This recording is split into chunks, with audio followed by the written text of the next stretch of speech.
Good afternoon and a good evening for the night owls who might be joining us from Europe or from Israel. I am Magda Tedder. I'm the Schwidler Chair in Judaic Studies at Fordham University, and it is my pleasure to welcome you to today's event with Julian Voloj, who will speak about the remnants of the Jewish past in the Bronx, and I think also a few other parts in New York City. We're used to photography and reflections on the remnants of the Jewish past in Europe, especially in Eastern Europe, where the vibrant Jewish life was extinguished, leaving a lot of reminders of the past presence underlining the Jews' dark absence. But in the Bronx, there was no destruction by war, although certainly in the 20th century, there was the destruction that came in a different form. The Bronx transformed over the decades like many American cities.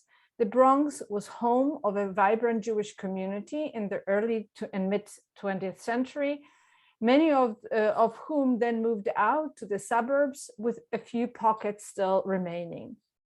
But the physical remnants of that Jewish past are still visible and in some places across the borough.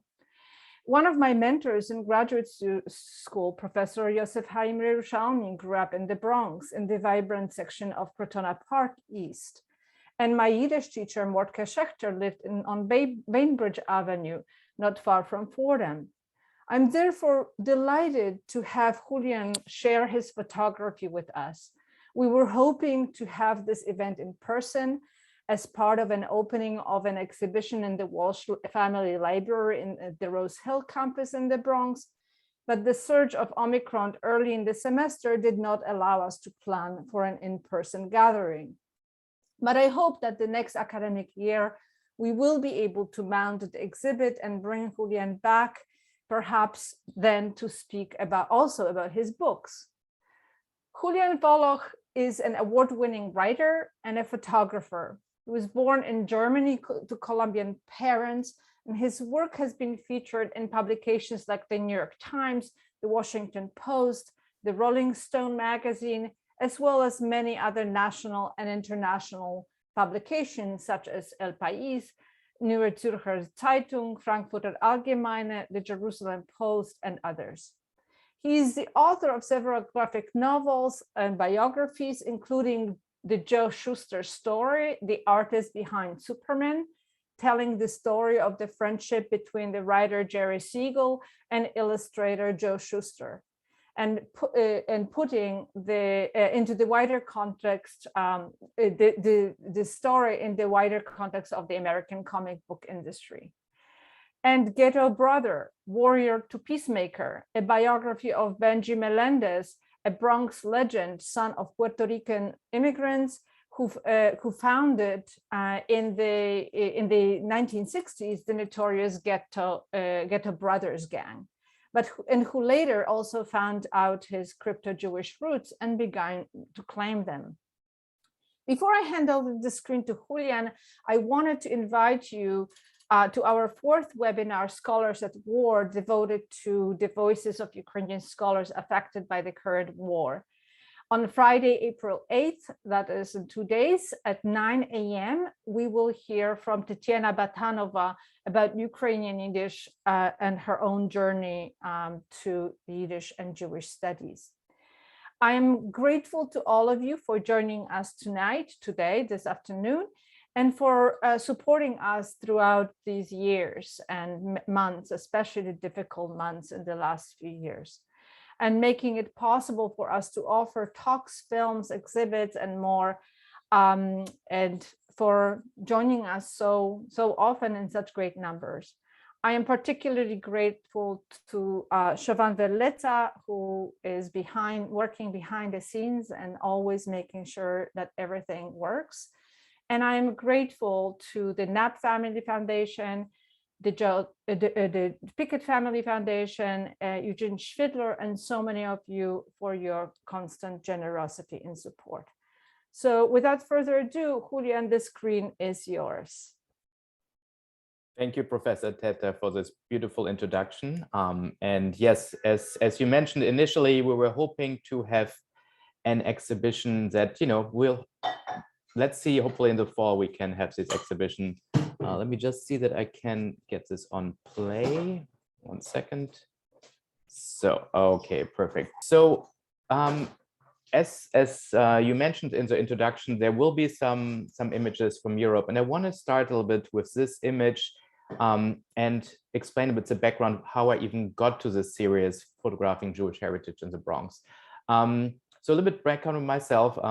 I was born to Colombian parents in Germany. I grew up in a small town near the Dutch border with a very small Jewish community of only around 80 members when I was growing up. The synagogue in this place had been destroyed during the Kristallnacht pogroms, and there was really no Jewish heritage site in my hometown. Most of the Jews there were actually people who survived the Holocaust, were living in the DP camps, and many of them were just too weak to move to Israel or the US and stayed. This was not the case for my family. So my grandparents on my mother's side survived the Shoah, went to Colombia, and then went back to Germany to rebuild the Jewish community. So my bar mitzvah, for instance, had been back then one of the first in decades. But really my interest in Jewish heritage sites developed much later. And this is actually one of the photographs that really started this interest. For those of you who don't know German, it says here unknown Russian soldier on both of these gravestones. This is here a prisoner of war cemetery in the countryside. I was actually back then cycling with a friend. We did like a bicycling tour, picnicking in the countryside, and we came across a small POW cemetery.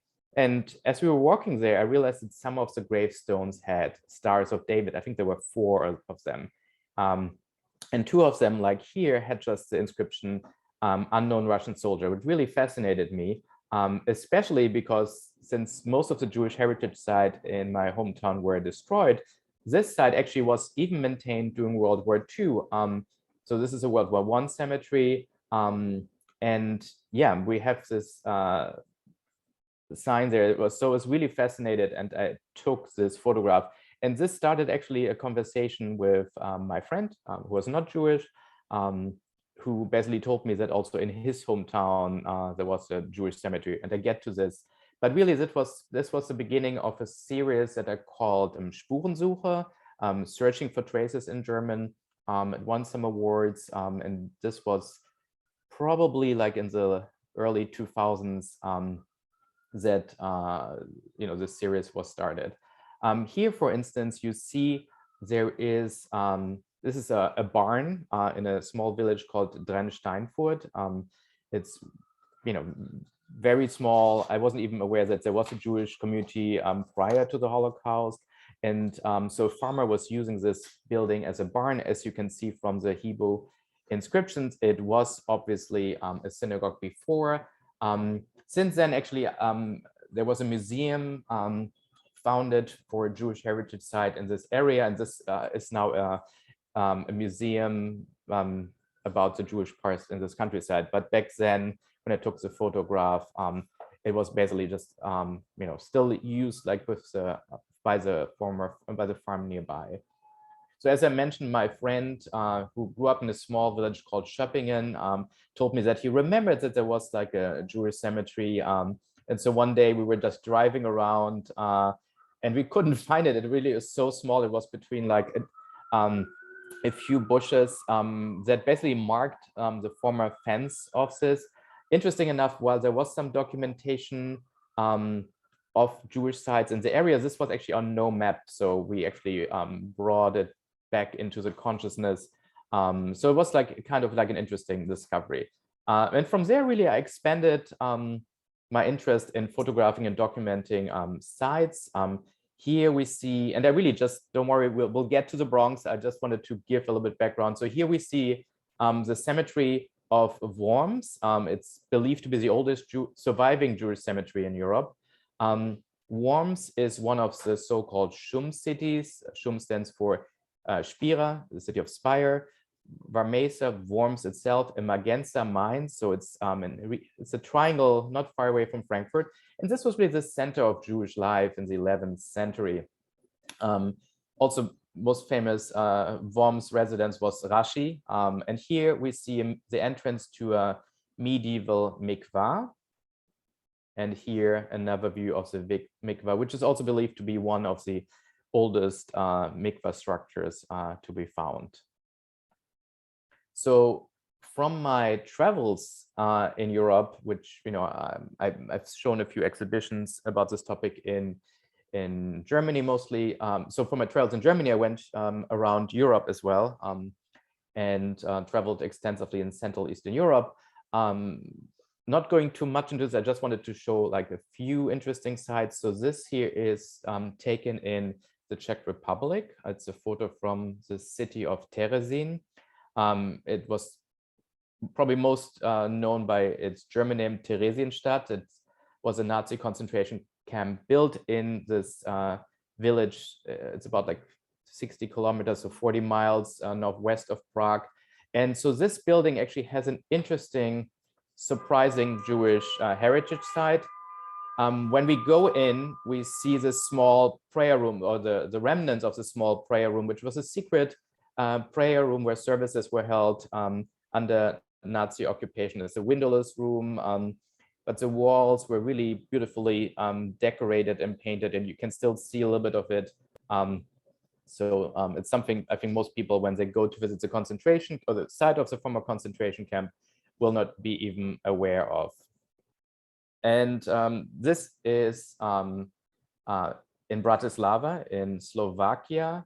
So it was also interesting because I connected with various people who were really interested in Jewish heritage sites. And so my friend here is one of the leading historians, Maroš Borský, on Jewish heritage in Slovakia. He did a book of synagogues in Slovakia. And he brought me to this site. And I included this here because I think it's also interesting when we think of the destruction of Jewish heritage sites. We often think about the Nazis, World War II. However, here we have a site that was actually destroyed decades after the Shoah by the communists. In this case, when a highway was built. So this is the entrance actually to a cemetery. So it's kind of a fascinating site. You basically walk this hallway, get then downstairs, and you come through the store to this underground cemetery, which was partly destroyed by the communists, but because of an intervention from Orthodox Jews in the US, was saved and, you know, created as an accessible site. So this is just to give you the background why I was even fascinated with, you know, Jewish heritage sites. I moved, so I've been, I met my now wife in 2002 here in New York. Been living here since 2003, and in 2004, really, I started this project. I mean, first of all, I have to say, and that's why I wanted to show this picture. I mean, moving to New York from Europe, you know, from a place where there were 80 Jews living in my hometown, and coming to a city with, you know, by some estimate over 1 million Jews. I was, of course, very fascinated by the diversity and creativity of Jewish life, and soon, like, you know, established myself in the art scene here. I mean, you know, speaking of creativity, where else would you find a street sign like this? This is not Photoshop. This is a picture when this was just set up. Actually, it still says Oive there, only the name of the borough president and the mayor. Back then, both of them were Jewish. Changed. This is actually visible if you are on the Williamsburg Bridge. And some of you know this history. When the Williamsburg Bridge opened, Jews from the Lower East Side moved to Williamsburg, cheaper real estate, but then walked back on Shabbat to the old synagogues on the Lower East Side. And so the Williamsburg Bridge was infamously nicknamed, I think in the Brooklyn Eagle, as the Jews' Highway. And even today, if you go on Shabbat, you often see Orthodox Jews from Williamsburg, mostly Satmar, walking on this bridge. So it's a kind of funny thing that you have the Oive sign here. I first lived in Greenpoint, and Greenpoint is very close to Williamsburg, center of actually Polish Jewry for for Polish immigrants, but also had on this synagogue a the former rabbi was actually from Poland. Have a few interesting anecdotes that I'm not doing here, but hopefully we'll have the exhibition and I will show more pictures about this. But this is a view from the synagogue in Greenpoint to Manhattan.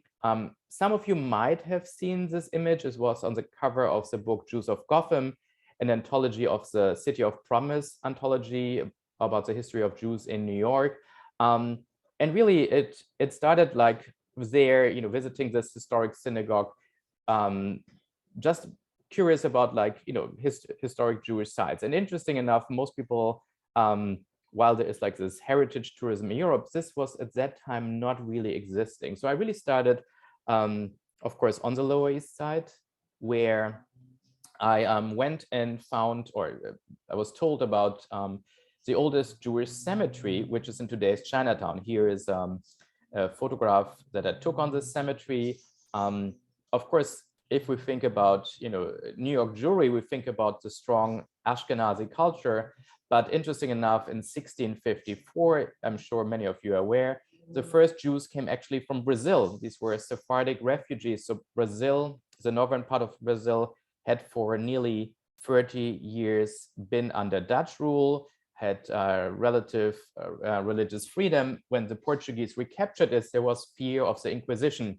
And so to make a long, complicated story easier, these Jews actually went to then New Amsterdam, the Dutch colony, and founded Shearet Israel, the first congregation of North America. Shearet Israel, Hebrew for remnants of Israel, because for these Jews, there was a feeling that they are the last remnants of a long lost culture. Also not far from there, the Forward building. The Forward, one of the largest Yiddish newspapers, at its height had 250,000 daily copies, so probably over 1 million readers per day. The building today is luxury condos, but when I took the picture, it actually was owned by a Chinese church group. And so the Chinese lettering on the side stand for Jesus lives.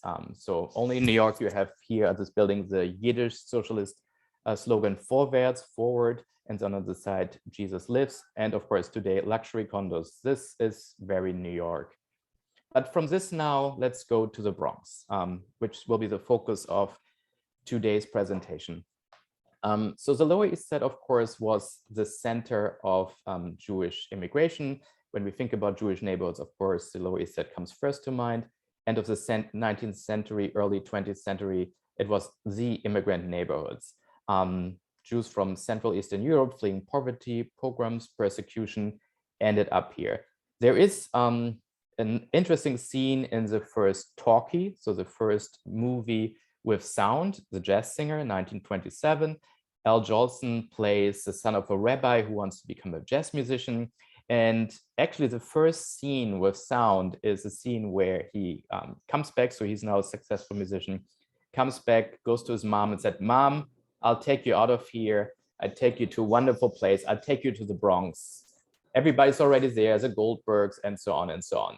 So the idea of the Bronx as moving up the social ladder was very prominent back in the 30s. And that's when most of the synagogues or former synagogues buildings that you will see here in this presentation were built. One of the most prominent synagogues, actually, or former synagogues, was this here. This was the Jacob Schiff Center of Valentine Avenue.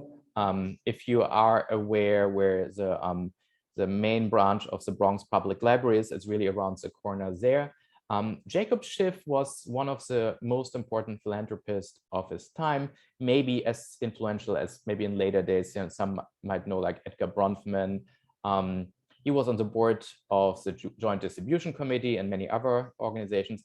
And he was part of like the German Jewish migration group. So his family, I think even he himself, came during the migration in the mid-19th century. So this was really the German Jewish migration was the first, the Jews from Germany came around the time of the Great German Migration in that time, starting in the 1830s, 1850s. And they settled in what was then known Klein Deutschland, Little Germany, which is today the East Village. and many of them were very successful. And Jacob Schiff, as a philanthropist, financed many synagogues, including, or his family, including this one, the Jacob Schiff Center. And the next image, you see actually the details. So these lion figures actually can be seen above the entrance. I just go back to the previous one. So if you look in the middle of the building, there are two, in these columns, there are these sections of these lions. Inside, you can still like get a hint of that it was a synagogue, but it's a department store today. And this is a detail. So a lot of times really in my photography, I try to find the little details, and hopefully we'll have the exhibition maybe in the fall, so you can actually really see these photographs. I think on the screen, it just is not the same as really seeing this in print. I had actually a lot of help identifying, you might wonder, how did I even find this, from the Bronx borough historian Lloyd Oulton. And it was kind of interesting because according to him, you know, the Bronx didn't need like a Bronx Jewish Historic Society, unlike Brooklyn, which has a Brooklyn Jewish Historical Society, because as Lloyd Oulton said, the Bronx was Jewish. Everything was Jewish in the Bronx. Obviously exaggerated, but really, if you go around the Bronx, you're really surprised how many former synagogues buildings can be found. I for sure photographed over 100. So he helped me with like some addresses, old maps, and often it was tax records that helped like identifying if this building was either a church or a synagogue. So it was really like a journey that I took due to my roots in Germany by bike. I often just went by subway, took my bike, and then cycled the Bronx street by street. Here we see a congregation, a former synagogue on Beekman Street. It's now Hispanic Evangelical Church. But I think it's interesting here that the Hebrew name of God is still part of the congregation's name. You see the sign on the bottom that also, like, in a way, has like this menorah style there. So really, the congregation wants to connect to the Jewish heritage of its home. Here we have a detail of a building on East 169th Street. And here is a former synagogue on Forest Street. And here, same building. I just, again, wanted to show the detail. We see that the Star of David on top was replaced by a cross. But the Hebrew letters, if you look in the two tablets for the Ten Commandments, they're still to some extent visible. So it's actually kind of interesting. The sun also was just right for this photograph, so that you can see like the Hebrew inscriptions here. Here, a detail similar to the previous one of a building on East 174th Street, just north of the Grand Concourse. And yeah, I want to just mention the Grand Concourse. Of course, when the Grand Concourse was built, it was the advertisements and marketing was really speaking of the Champs-Élysées of the Bronx. So the main thoroughfare imagined as like this mile where people, or it's actually more than a mile, but you know, this beautiful place with tree lines where you would walk around and so on. And so a lot of the synagogues that were built around that time really we find along the Grand Concourse. It was, as I mentioned earlier, the idea of the social, climbing up the social ladder was really shown here by building along the Grand Concourse, living there. And the proximity, I mean, really, you can go like nearly every second or third block, you can find another synagogue building, which is kind of fascinating. And I was for a while also doing like walking tours through the Bronx and also bike tours, obviously. And really, like, people were surprised that often it's really just you walk a block and there's another synagogue building. I should also say that because the Grand Concourse was, of course, much more prominent as an area, it was less affected by the urban decay that we had in the 70s, early 80s. You know, when we think about the Bronx is burning. So most, I mean, there were, of course, synagogues in less prominent areas, poorer areas of the Bronx, but some of them were also during the time of arsoning and so on, destroyed in some cases for insurance money and so on. So what we find today is only a fraction of what there was, and even some of the buildings that I photographed were, it was really a race against time. They were torn down. And of course, in other cities, these places, would maybe be heritage sites and landmarked and so on, but it's New York, real estate is expensive. And there are also just so many, which is also the same problem when you go to the Lower East Side, that because of the sheer number of synagogues, which one really can be considered a heritage site and which one not. This is a detail from the same building. You still see the Star of David in the facade of the building. But then if you look closely at the door, there is a cross visible at the door. Here is another Hispanic church on Nelson Avenue. And I just wanted to show this here because, again, the name synagoga, so synagogue, is incorporated in the entrance. And also, if you look where the boy is, so there is the date in Hebrew on the right of the door, where the boy is 1936. So we have the Hebrew and the Christian date still visible. This is actually the son of the priest. Being Spanish speaking, of course, allowed me often just to really get entrance, talk to people, get a sense of the congregation, ask if people are aware of the past of the building, which was not always the case. So it really was all part of this experience, and I did this for many, many years. So the same idea as before, it's another foundation stone visible. This is a building on Washington Avenue. And again, you see the date in Hebrew, the date according to the Christian calendar and Roman lettering. I like it because it's really in this time a cornerstone of the building. Here we have a back entrance of a community center on the Grand Concourse. If you look at the building, you would not even think that it has a Jewish part, but then when you go to the back entrance where the super uses the storage, you see the Talmud Torah, and obviously this is indication of the past of the building. This is another church today, and the stained glass you can see in the window. If you look carefully, there is a Star of David clearly visible in the stained glass windows.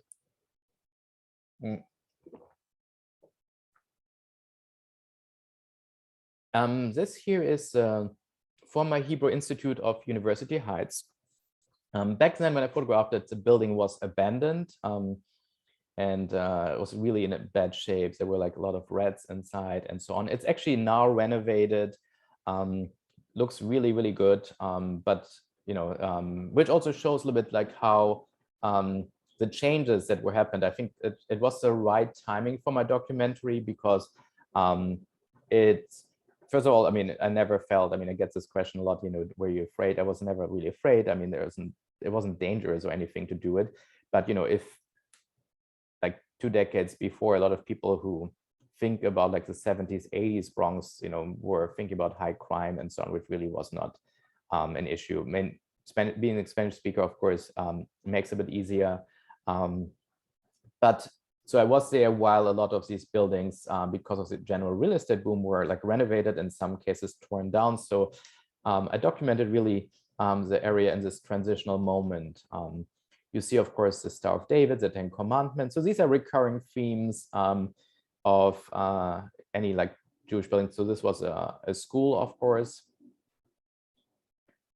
Here it's, and I should say around the corner, since it was mentioned in introduction, I'd write graphic novels. Actually, around the corner from this building, actually, Stan Lee grew up. His family lived around the corner, and last year I was part of the ceremony, street renaming ceremony. So the street there is now named Stan Lee Way, which was nice. So there's this whole interest in the two cultures that come from the Bronx. One's hip hop and one is comic books that are now more and more documented.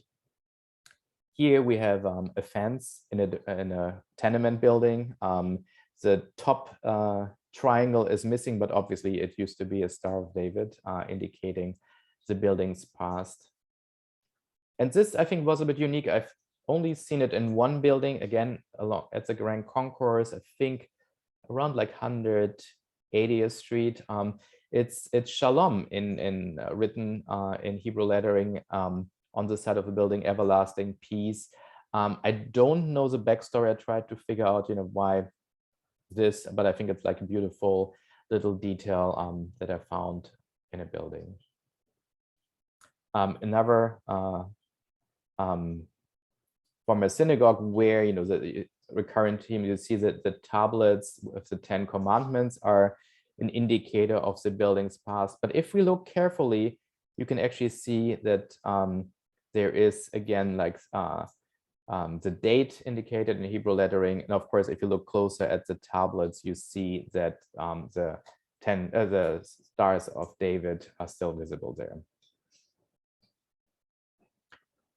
So here we have now something else. It's the fence of a building that was called Home of Daughters of Jacob, which, I randomly saw this building from afar and got fascinated and went closer. Here's another part of the fence. And this is not 1696, but 1896. People ask me, oh, is it so old? No, the 8 is like slightly broken, so don't get confused there. But from afar, you can see actually the Star of David there. So this was a nursing home. It still actually functions as a nursing home. It's called today the Triborough Center, but it was a Jewish nursing home. And it's a huge complex. And again, fascinating, not a synagogue this time, but the Star of David is very visible from afar. So very interesting site. Some sites might be a bit more surprising. So this, of course, is the Bronx Museum. And you might ask, the Bronx Museum, how come you have the Bronx Museum in there? It was actually initially built in the Grand Concourse as a synagogue. It was actually the last synagogue that was built at the Grand Concourse. And if you go inside, so this was before its renovation. If you go inside for this entrance, which is not the main entrance today, so the main entrance is now further to the left, but before you would go through this entrance here, and where the security guard was sitting, which is now the old wing of the museum, you can actually still see the foundation stone in Hebrew, indicating the building's past. I mean, it's been like changed so many times that it's hard to imagine it as a synagogue building, but this was actually its original purpose. And here we have its Hewitt Place, the former Montefiore Synagogue. And so this, I think, I like because it really is very different architecture. It looks a bit with this onion domes like a Russian Orthodox church. But it was an Eastern European, and this is also further away from the Grand Concourse, so it's a bit harder to find. So it's named after after Moses Montefiore, the famous philanthropist, originally born in Italy, but lived for many years in most of his life in Great Britain. He was actually Sephardic.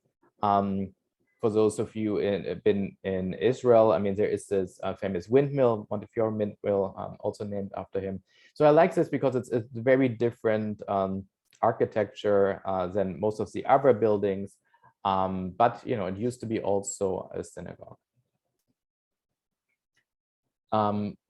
So I want to just show like one more synagogue and then two more sites.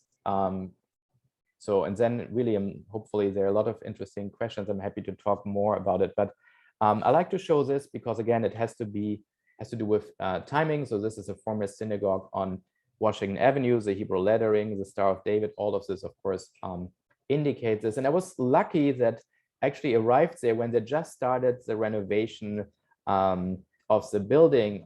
So I was invited in and really could have a look inside. You see the benches here, of course, still have the Star of David.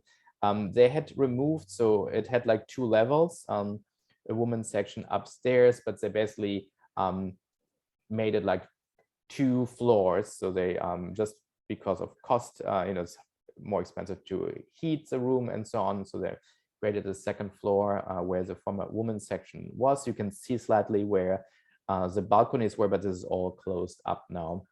And they also found the stained glass windows, and they were just basically replacing them. So it was like really nice to like see how it was like in this transitional moment. It's actually beautifully renovated, very active congregation on Washington Avenue.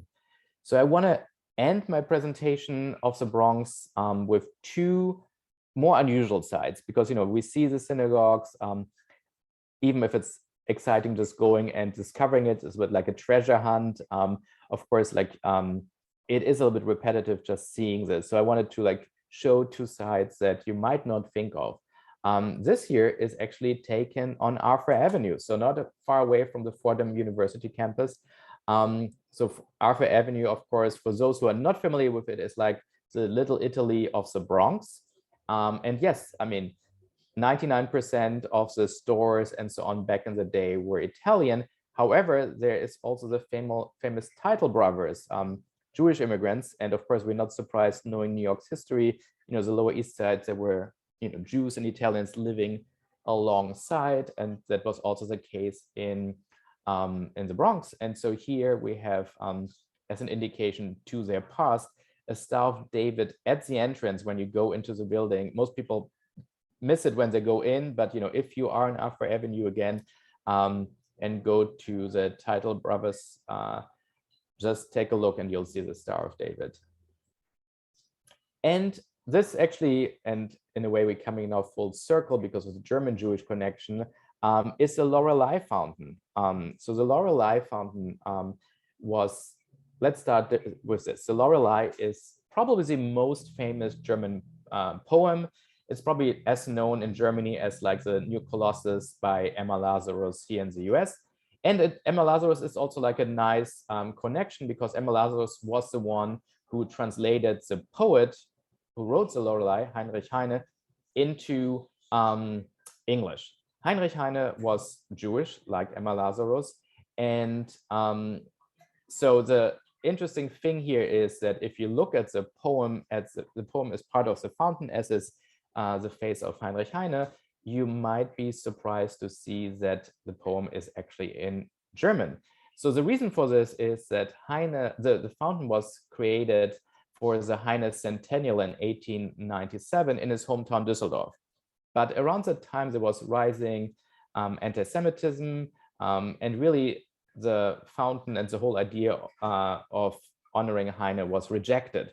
And German Americans from Klein Deutschland, so Little Germany, lobbied actually to bring it to New York. Among them, of course, also Jewish Americans, Jewish German Americans. And so in 1899, the fountain was unveiled here at the Grand Concourse. It's not far from Yankee Stadium.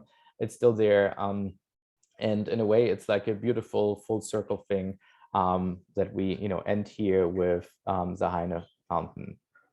So I stop sharing now, and hopefully there are questions, comments, and so on. Thank you so much. This was wonderful, fascinating, and we have so many people on the audience who actually grew up in the Bronx and who have comments on attending for instance, one person says that they went to a yeshiva, Akiva Hebrew Academy, that was located in the Hebrew Institute of the University Heights on University Avenue. I want to say that we are collecting artifacts from the history, from some very ephemeral items like wedding invitations or bar mitzvah invitations, which usually have addresses of either Jewish businesses or, as you were pointing out, synagogues and other institutions. So those of you who are on the audience who might have some artifacts and you don't know what to do with them, we'll certainly welcome them as part of the Fordham Center for Jewish Studies Judaica collection. There are a couple of comments. So I invite you to ask questions and place comments in the Q&A section of the screen. The one person comments that the building on Forest Street Avenue that you showed us earlier, the 10 commandments have been removed in the last couple of years and replaced with a cross. So you're capturing. I mean, I'm not surprised. I mean, that's the thing. A lot of times it was really a race against time. And, I'm often during pandemic less, but, I'm often revisiting the Bronx, just going for a walk. And I'm sometimes surprised that, buildings are gone and my photos might be the last documentations of it. So thank you for this comment. And I'm also not surprised that a lot of people grew up. I think everywhere I go and people hear about the Bronx, a lot of people have stories about the Bronx. It really it still is a very vibrant neighborhood, but since the Jewish community moved mostly to the west of the Bronx, Riverdale, and in some cases these synagogues still exist, but the congregations are on the Upper West Side, so there is a lot of history there. And as you pointed out in your introduction, it's not like Europe where there is this certain nostalgia because of catastrophes that ended it. It was just like changing economics, real estate. It's a very New York issue. But it's very interesting that there's not the same nostalgia about the Jewish Bronx as there is about the Lower East Side. Do you have a sense of why this might be? Well, I think the Lower East Side is really the creation myth of American Jewry. I mean, just because of the mass immigration between the 1880s and 1920s. I mean, I think some estimate was like this. 1.5 million Jews moved to this area. So really, for a lot of the families, the roots are there. So the Bronx is like 1 or 2 steps removed. In some cases, the congregations move first to Brownsville, East New York, and then from there to the Bronx. But it's not like the place of origin. So in a way, if you do a pilgrimage, you can't maybe do a pilgrimage to Poland or Ukraine or wherever, but this is the closest for people. I mean, I used to do Jewish walking tours, and most of the times people just wanted to do the Lower East Side, which I found a bit more boring because everybody was doing it.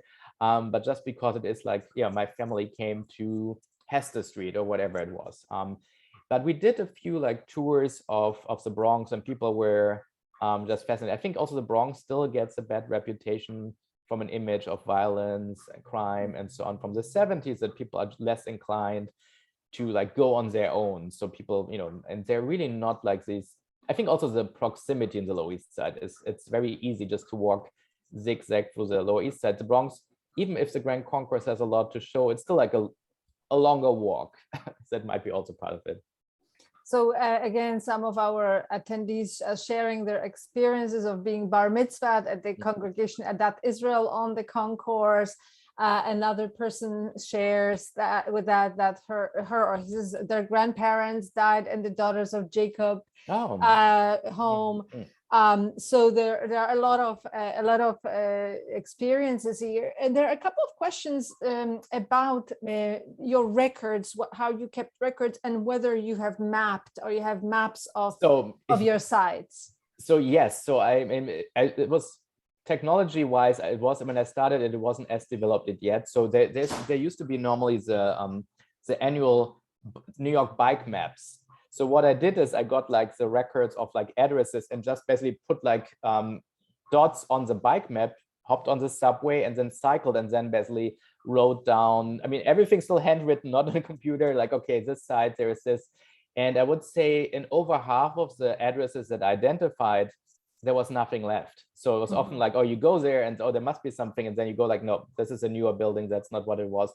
We were just doing a renovation at our house. So I was putting a lot of things into boxes, and I found some of the old bike maps where I still had done it. It's just a question of time, but I'm hoping to at some point do like an electronic like Google map where this would be indicated and maybe linked to the photographs I have, which would, it's just like a time and cost question, but I think something like this would be interesting so others could benefit from this. And I know we have my colleague Daniel Sawyer on the audience, who teaches American Jewish history and does often work with students on the Bronx. So I'm sure we could do something together on mapping it and as a student university kind of project. That would be wonderful. I have to say also, unfortunately, so there was this whole plan to turn this into a coffee table book. And we had someone, I'm not naming now, but he was from the Bronx originally, was very excited, and he was planning to bankroll it. And then Bernie Madoff happened. He lost a lot of money in the scandal around Bernie Madoff. And unfortunately, so the whole project fell through.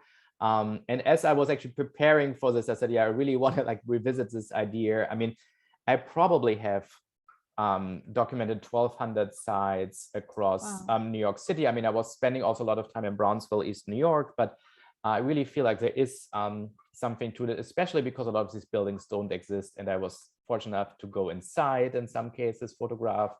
And really, the project was also about the people you meet, because people were very helpful and thankful that someone was interested. And again, here more in the Bronx than let's say in the Lower East Side, where everybody has already like done photos, but just that someone would go through the Bronx and focus on this definitely was. We should definitely talk about this this idea of mapping the Jewish Bronx, you know, and distinguishing whether something survived or whether no longer there to create an interesting map. And I know we have someone on the audience, because the question was asked, who knows very well how to do mapping. There are comments. There's one of the attendees says that there's actually a Bronx Facebook group that does talk a lot about with nostalgia about the Bronx. So I'm glad to learn that.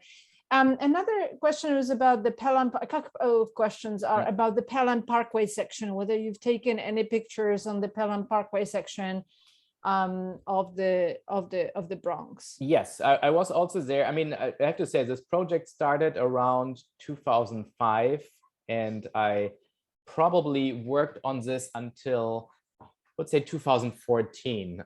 So it haven't, I mean, I have revisited in some place. I mean, the nice thing about this project is also I get always people say you should come to have you been there? And, you know, I always think like I've seen it all, but no, there's always new things to discover, especially in the Bronx. But I was often more interested in the places that are not synagogues today. I mean, the Pelham Parkway has, I think, still a very active Jewish community there. So there's also like a, if I'm not mistaken, there is also the Shalom Aleichem Center is also not far from there. So that's right. So while my focus for this series, I have another series that deals more with like diversity in Jewish life, but for this photo series in particular, I'm looking at the places that not function in a Jewish context.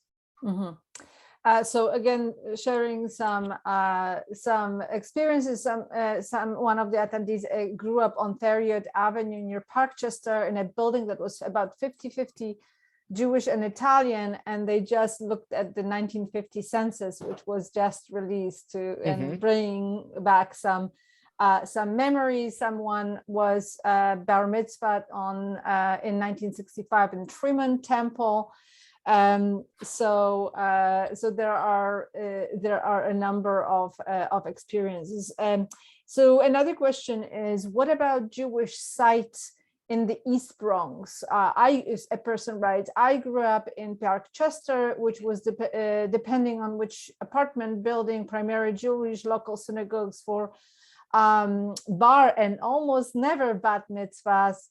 And of course, Jewish appetizing stores and bakeries. So any sites from the Jewish East Bronx? Yes, and I mean, I also want to mention, I mean, this is really like a small appetizer, so to speak, of like, you know, there's plenty more. I just decided just like to, you know, not do too much, because of course some of the, you know, it's a small selection of what I photographed. I mean, interesting, for instance, Co-op City had actually in the building, actually in Co-op City synagogues, there were like rooms that were functioning as synagogues and things like this. There is a lot. I mean, the Bronx really has a lot of Jewish history, and my focus here was a little bit along the Grand Concourse, just because of the these were the most prominent synagogues, not to say the other ones were not, but I think just like it was more affluent around there. So but there's so much. There's definitely in the eastern part of the Bronx. I think the further away one is also from a subway, often, you know, there is less documentation of it, but that's why I normally went with my bike. So I really went to like, you know, the last stop and then just decided I'll do like one section and cycle it street by street. So we should do a walking tour with you. I was saying maybe when we have the exhibition or even before we could we could do something as a part of in-person public events that are outdoors that we don't have to be nervous about. So definitely we'll talk about it. Let me just see if there's anything else. A question about photographing, sort of following at the end when you switched to non-religious sites, whether you were, what kind of other non-religious sites may have you photographed, fraternal halls or anything else that you were able to dig out from your research on whether tax records and others? I think like not Bronx related, but I think one of the most fascinating sites for me was a World War I memorial in Brownsville, East New York, because it was a very Jewish memorial. So if you go to the World War I memorial in on the Lower East Side, it's very generic. You would not know that 90% of the people, I mean, they honor the people fallen during the war from the neighborhood. And in the Lower East Side, even if like the percentage is very high Jewish, the whole memorial is very non-Jewish. It's very parv made. And in Brownsville, it is a very Jewish memorial. It has a Star of David. It's very clear that that most of the people were Jewish, even if, you know, there are some Italian names, assumingly not Jewish. And the story I heard, and I can't verify it, but it might be interesting to look into this again, that part of it was that it was financed by people in the circles of Meyer Lansky, and they felt very strongly, since they're paying for it, they wanted to make it Jewish. It might be just an anecdote that is not true, but I mean, this was like one of the non-religious sides that I found it was fascinating, that it had really very strong Jewish identity visible. And I mean, there are also sites, you know, I photographed the Paradise Theater before it was renovated, which was like fascinating. I mean, it's this prominent theater at the Grand Concourse, and it was abandoned for many years, and it renovated and wanted to do a boxing ring there. I don't know what it is now, but this was one of the grand like Lowe's theaters that were just over the top, and it was just like wonderful to see. And in its decay, it had also something really beautiful. So that definitely, I mean, it's not per se a Jewish site, but since a lot of people spoke about like, you know, their bar mitzvahs and so on, this theater was like also like in a way a community center. Everybody was going there, and it was like the hub. So interesting. Also, I was part of the group that when actually my next book that's coming out in France now in May is about Bill Finger, the co-creator of Batman, and he and Bob Kane actually worked on Batman in Poe Park. So they're basically sat at the bench there, which is also, it's not really a Jewish site, but you know, in a way it is. So the street there is now Bill Finger Way, and Bill Finger Way is the first street in New York named after a comic book creator, even before Stan Lee Way, which is kind of interesting. So there's a lot of history there, and I just love Bronx history, and you know, as you mentioned, some of my books deal with the Bronx. So it is really, I think, an underappreciated area of New York, and so it's great that Fordham University, as a Bronx institution, does this talk here. So as I was looking, as someone who works on Jewish-Christian relations and you know, the Catholic Church, Jews, theology, all kinds of things like that, I was fascinated to look at these photographs of former synagogues, because it was obviously representing a shift in the city demographics, but it also, by that combination of the symbols, had almost like a supersessionist kind of sense that you know, the synagogue was replaced by a church, and some of the symbols were appropriated by that. So these were really fascinating. We're going to start wrapping up, but there is a question about whether photographs or prints of the original synagogues exists from the time when they were still active.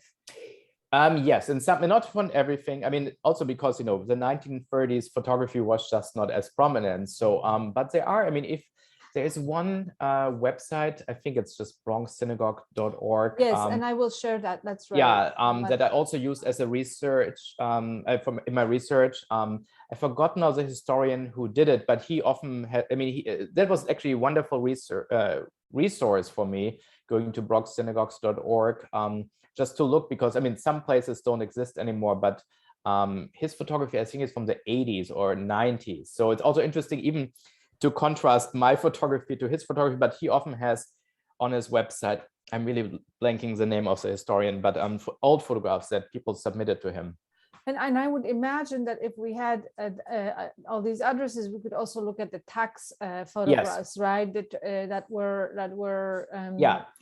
I think, I forget the years, but 1948 and 1980. It's, yeah, basically, yeah, a lot, like yeah, that. A lot of these are from the 40s that basically, yeah, they're photographed because some people just pretended to have like a church or a synagogue to get a tax break, but it was a tenement built. So that's why you have these right, photographs, which is a great resource, again, that you can find in the sort of archives. The Google Street View of exactly. the era, right? And this, in part, you find these records. If you go to City Hall, there's this beautiful building that is like the for New York Records, which is like an amazing structure in itself. And so, yeah, I mean, it was a lot of fun researching this in a very analog, old school way. I think today, if I had started the same project today, it would have been so much easier just because it's so much more available online. But still, again, for the Bronx, less so than, let's say, the Lower East Side or other places.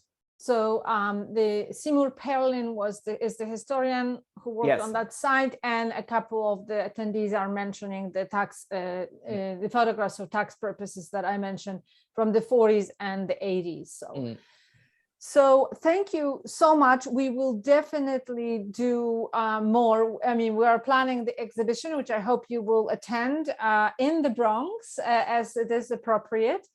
And we also will have an exhibition of the Bronx Judaica ephemera we've collected thus far to accompany it. Maybe there will be, by coincidence, something from a site you photographed. So I would not be surprised. Yes. So we'll see.